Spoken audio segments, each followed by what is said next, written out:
استیکر عشق اول آخه خیالم نگاه میکنی هر کسی این روزا 2-3 تا آیدی داره، حداقل 2 تا گوشی. من میبینم اوضاع مملکت پیچیده است، نگو همه تو پیچ.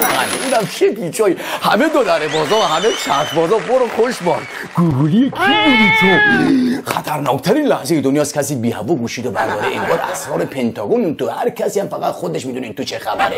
خیلی‌ها تو میگن با جنازمون گوشی رو دفن کنین که اگه بفهمن اون تو چیه جنازه رو آتیش میزنن. خدا رو شکر سرعت نت تو ایران پایینه، والله با این استقبالی که از مجازی شده مردم پای نت زخم بستر میگرفتن، کل ایران زامبی میشد.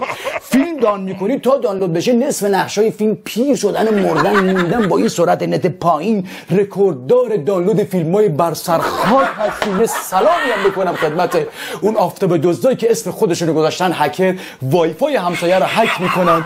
نت حرومی دان نداره داداش.